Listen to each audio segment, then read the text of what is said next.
Assassin's Creed Black Flag Resynced is coming on July 9th this year, and in case it escaped your attention, Sync is in my name. Ubisoft was so kind to send me video material of the presentation. A big thank you to all the folks at Ubisoft. Naturally, I decided to cast away all my thoughts and talk about this, because we need to talk about this, and I'm happy to see so many people talk about this because it deserves to be talked about. All meet here again. The obvious thing is the look. The visual language and the lighting fidelity have been ramped up to an overwhelming level of quality thanks to the newest version of the Anvil engine, which has evolved and revamped something of great importance over the years: gameplay. Now, I'm doing my best to contain my excitement, but I have no bad things to say about this game. I'm floored by the quality. The gameplay looks fantastic, and I know some of you will think me mad because all I used to make on this channel is old school parkour videos. Do not consider me a parkour purist. I love Assassin's Creed as a whole, not just one element of it. I love Assassin's Creed 4 Black Flag, the original. When I was 9, my aunt bought it for me. I'd go to school and all I'd think about was how I'll beat that one legendary ship that kept kicking my hide. Now all we need to do is catch up with the train. We can't be far behind. We're getting close. Hold on.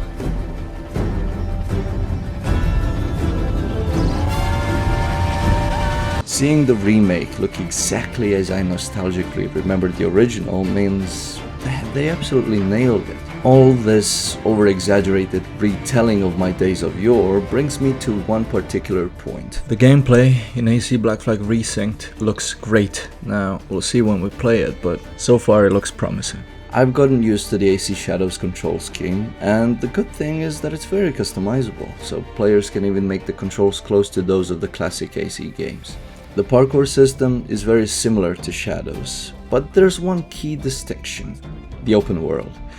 Havana's design is simply perfect, and I'm here for it. Edward moves well, and it really feels like an evolution of the original system, so I'm excited to see more.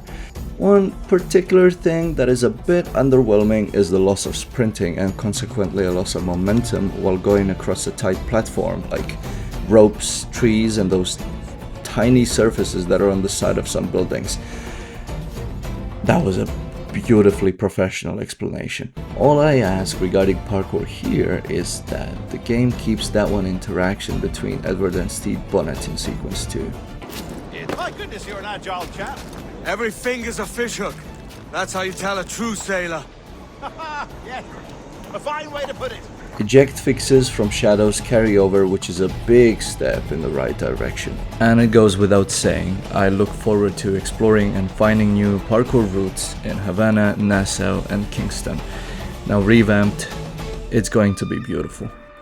Now, the stealth is something I'm genuinely curious about, because it seems like we'll be getting the rope dart earlier than in the original game. I might be wrong, but I hope I'm not. I've always loved that tool in the Kenway games.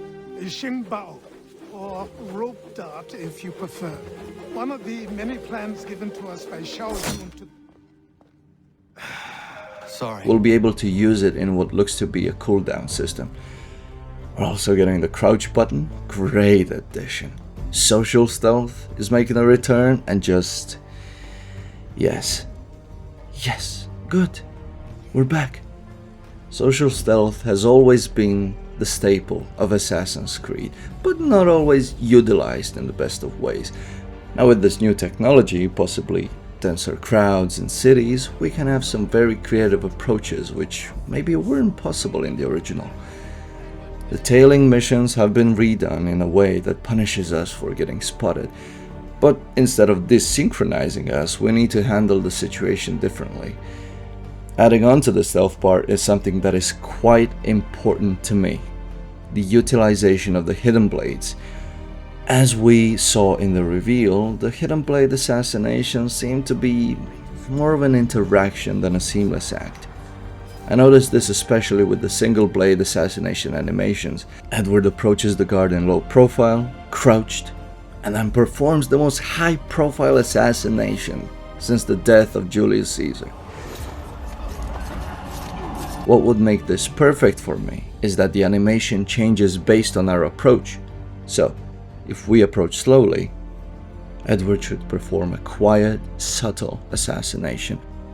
And if we jog or sprint, then a high-profile assassination makes all the sense in the world. I'm aware that we no longer have high and low profile and puppeteering systems in these games, but I choose to name the animation states in such a way simply because, as a veteran of this franchise, I find it iconic. When sneaking fails us, we usually resort to combat, so I'm thrilled by the fact that combat in this game looks great. And I'm not even a combat guy, but I love style. Chain kills are back.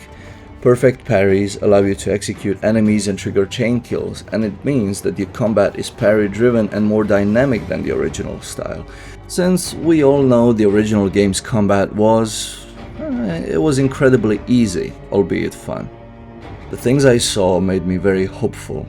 Using the pistol seems more satisfying than ever, and I love that they showed the rope dart being used in combat. I saw many people mention the possible lack of hidden blade combat, but personally I'm not really concerned about that.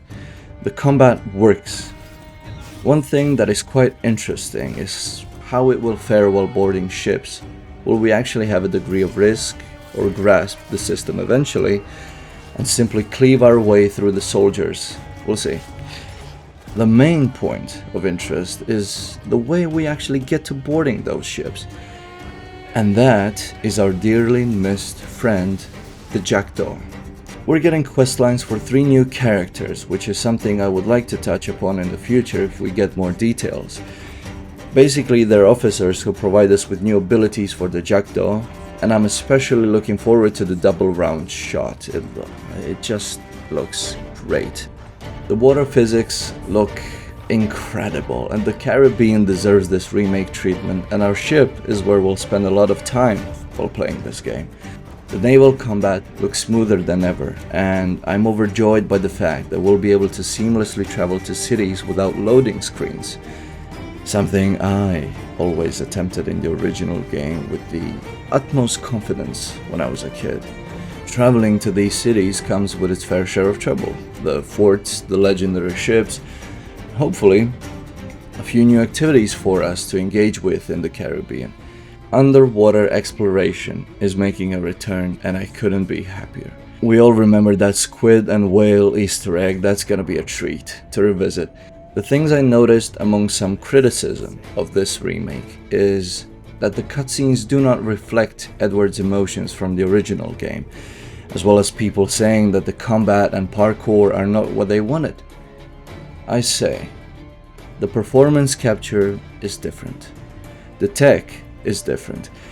The systems have been overhauled and modified. Enjoy the game when it comes out. Relax. And at this moment, appreciate the fact that we'll be able to play it soon. It looks incredible, and I'm so glad that the man himself, Matt Ryan, came back to reprise the role of Edward. When I watched the reveal, it was so great to see him talk about the game and his role. I'm certain that his performance will elevate Edward to an even higher echelon in this remake. I am hyped to play this game. Thank you, Ubisoft, once again. And thank you so much for derailing my summer plans by releasing this beauty. Thank you for watching, and also stay tuned for more, as well as an Unreal Engine short fan film I'm currently producing. It is time for Shay Cormac, Connor Kenway and Arno Dorian to cross paths. It will be a fan-made story with some known community faces voicing the characters. More news on that very soon. Oh, and also, did I say we're back? We are so back.